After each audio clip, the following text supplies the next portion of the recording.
Hey guys, Folded Legs here. Welcome back to the channel. Before we jump into today's video, do me a quick favor, hit that like button, subscribe, and turn on the bell so you never miss a new upload. It only takes a second, but it helps us grow and keeps the community strong. Plus, it lets me know you're enjoying the content so I can keep bringing you even more. Alright, let's get started. Hey guys, Folded Legs here. And today, we're talking about one of the most powerful, emotional anime movies I've ever watched, Josie, the Tiger, and the Fish. This one means a lot to me, like more than most anime I've reviewed so far. And that's because, as many of you know, I'm in a wheelchair. So seeing a film where the heart of the story centers on a young woman in a wheelchair, yeah, it hit me harder than I expected. I first heard about Josie in the most random way through some VTubers I follow. Smagalana was reacting to a video, and then later Skachin reacted to the same clip. Both times I told myself, I want to watch that with someone special, but life happened, things fell apart.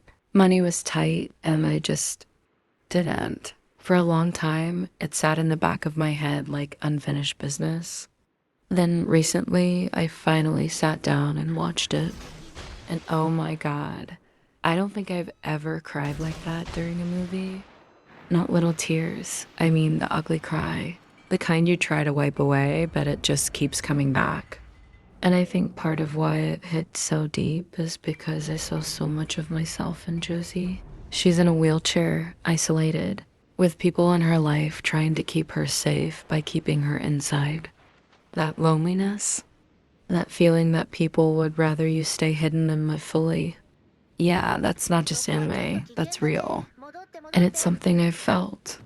The movie opens with this beautiful underwater sequence introducing the male lead, Sunio, who's free, adventurous, and passionate about diving. His life is the complete opposite of Josie's. He has the freedom of the ocean. She has the confines of her chair and her home. From the very beginning, you can feel the gap between them, and you already know that's the journey this movie is going to explore. Quick pause here. Have you ever had a movie or anime hit you so hard it felt like it was speaking directly to your life? Drop it in the comments. I'd love to know which story hit you like this one hit me. Not long after the opening, the film gives us one of the most memorable, and for me, the most relatable moments. Josie's wheelchair comes flying down a hill out of control. She's terrified, screaming, and completely powerless to stop herself. If you've ever been in a wheelchair, you know that fear. I've had it happen to me.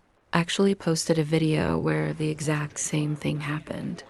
And let me tell you, when a wheelchair picks up speed, you don't feel like you're rolling. You feel like you're flying straight into chaos. Watching Josie in that scene hit way too close to home. Now, here's where I need to be honest. This is one of the few parts of the movie I didn't like, because instead of letting Josie stop herself, or at least show her independence, the scene plays it like she's helpless until Sunio saves her. Later in the story, we're told she was pushed, which makes sense. But the way the moment is staged, it feels like Josie isn't capable of controlling herself, and that doesn't line up with who she really is. Because make no mistake, Josie is a free spirit. She's tough, smart, and she's lived her whole life figuring out ways to do things people told her she couldn't, and that's what makes her character so strong. She's not the stereotype of a tragic disabled girl. She's stubborn, playful, and self-reliant, which is exactly how so many of us in chairs have to be. From there, Sunio gets pulled into Josie's life. At first, she's spoiled, difficult, and her grandmother basically tells him to stick it out. And Josie tests him hard, because that's what happens when you live your whole life with people walking out on you. You test the ones who come in to see if they're actually going to stay.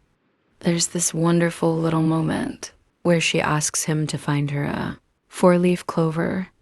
It seems small, maybe even silly, but it means everything. Because for Josie, Asking someone to do something she can't do herself is an act of trust. It's her way of saying, I want to believe in you. And as someone who's had to ask for help in ways that felt vulnerable, I felt that. And speaking of trust, let me ask you guys something. What's the smallest thing someone has ever done that made you realize you could count on them? Drop your answer in the comments, because those little moments often mean more than big gestures. One of the most beautiful things about this film is how it uses small details to tell big truths. There's a dream sequence where Josie imagines herself swimming through her neighborhood like a fish. At first glance, it looks whimsical and maybe even random. But really, it's a window into her heart. She is saying without words, there's a whole world out there I haven't touched yet. I wonder how beautiful it must be. That scene spoke to me in a way I wasn't ready for. Because when you spend so much of your life in a chair, the outside world can feel like an ocean, vast, inviting, but just out of reach. Watching Josie dream of swimming through her streets wasn't just about fantasy. It was about longing. And if you've ever felt trapped by your body or your circumstances, you know that longing too. But the movie doesn't shy away from reality either. Josie's grandmother is protective to a fault. At one point, she tells Josie the world is scary and full of beasts, and that it's safer to just stay home. I think anyone with a disability has heard some version of that speech. Don't go out, it's too dangerous. Just stay inside, it's easier. And while those words come from a place of love, they also become a prison. That moment in the film, I felt it deep in my chest. There's another scene that might seem small to others, but to me, it was everything. Josie tries to roll her wheelchair through the sand at the beach. And of course, she gets stuck. That's not movie drama, that's real life. Wheelchairs and sand do not mix. Trust me, I've been there. And instead of giving up, Josie literally throws herself out of her chair and crawls toward the ocean. Watching that, I thought, yes, that's it. That's what we do. If something is out of reach, we hurt, we fight, we crawl if we have to. Because the world doesn't stop just because it's hard. And then Sunio carries her down to the water. And here's the thing, he didn't have to. He could have just picked her up, set her back in her chair, and taken her home. But instead, he chooses to honor her dream. He brings her to the ocean, not because it's easy, but because he knows it matters to her. That moment, it's when Josie starts to really believe in him. I have to stop here and ask, what's the hardest thing you've ever pushed through? Even when people told you it wasn't possible? Drop it in the comments. Let's remind each other that sometimes crawling toward your dream is still moving forward. As the story continues, something shifts. Josie and Sunio begin to open up to each other, and their relationship grows beyond caretaker and patient. He doesn't just help her, he sees her, and that makes all the difference. There's this touching moment when Sunio builds a little skateboard-like device to help Josie move around more easily. On the surface, it's simple, but the meaning behind it is huge. He isn't just there to collect a paycheck or do the bare minimum. He's looking for ways to give her more freedom to expand her world. That kind of care, that's love in action. And Josie herself starts showing layers we didn't expect. She is demanding, particular, sometimes even stubborn, and I love that the movie doesn't shy away from it. For example, there's a scene where she insists her stool be adjusted by just 2 millimeters. Most people would roll their eyes at that, but anyone in a wheelchair knows how important those details are.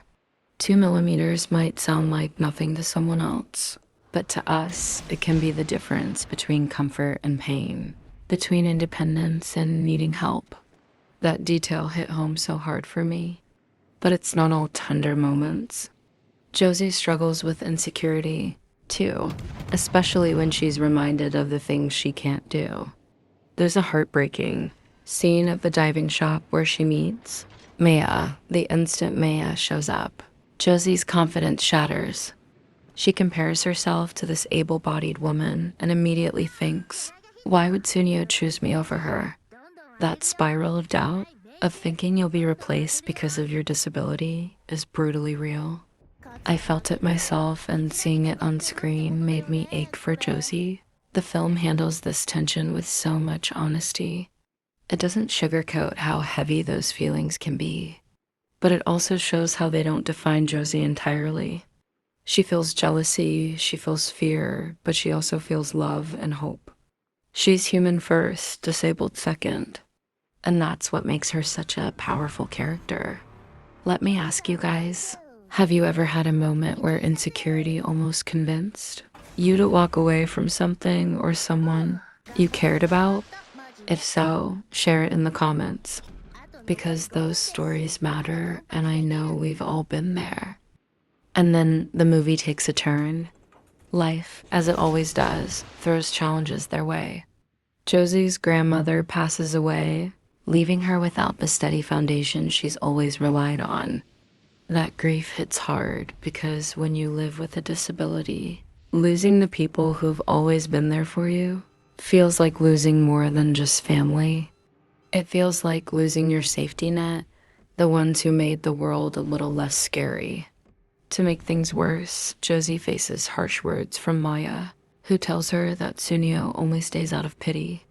Those words cut deep, and if you've ever worried about being a burden to someone, you know exactly how Josie felt in that moment.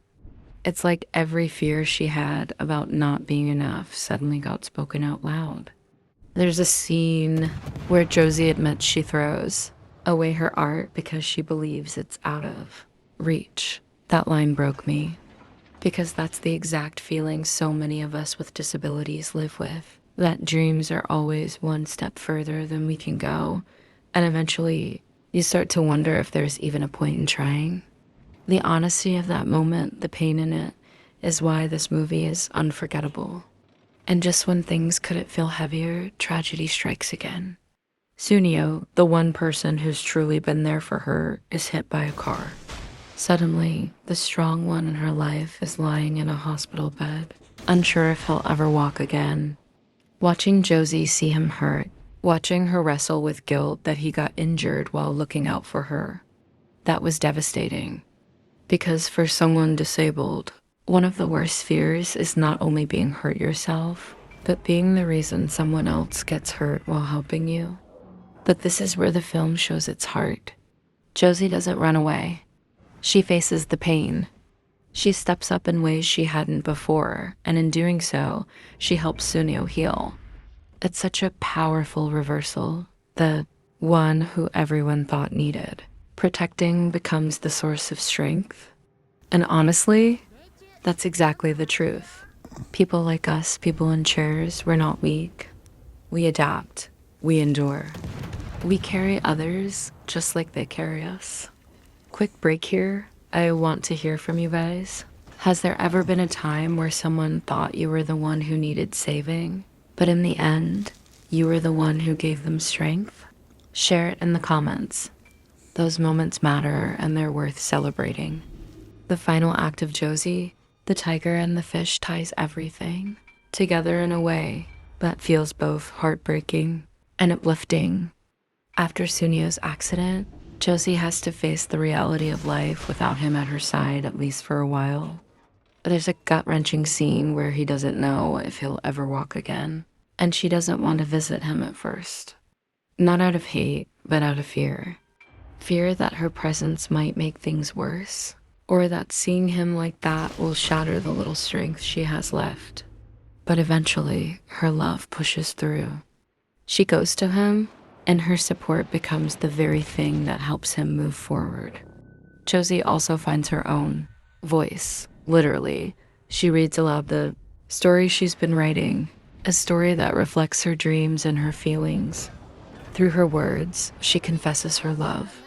And it's not a grand, dramatic declaration, it's tender, heartfelt, and deeply human. In that moment, Josie steps fully into herself, no longer defined by what she can't do, but by what she chooses to give. The climax brings us back to the image of Josie at the top of a hill, her wheelchair barreling out of control again. But this time, it's different. Instead of a scene that makes her feel helpless, this moment shows her courage. She faces the fear head on, and Sunio is there, racing after her, catching her, and sealing their bond with a kiss.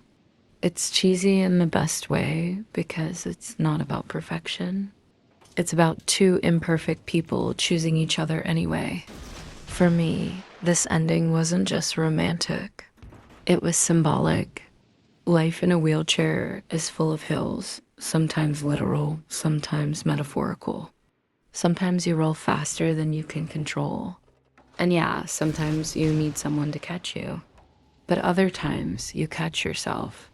And that balance between independence and connection is what makes Josie's story feel so real. So, should you watch Josie, the Tiger, and the Fish? Absolutely. If you've ever felt trapped, if you've ever doubted yourself, or if you've ever needed a reminder that love and freedom are still possible no matter your circumstances, this movie is for you. And now I want to hear from you.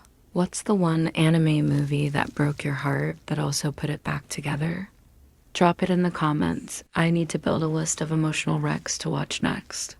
If you made it this far, thank you. Seriously, every view, every comment, every sub means more than I can put into words. This channel has always been my dream, and even though the climb is hard, sharing moments like this with you makes it worth it. So hit that like button, subscribe if you haven't already, and drop a water and a tiger emoji in the comments so I know you're part of the crew who stayed until the end. Until next time, take care of yourselves and keep rolling forward.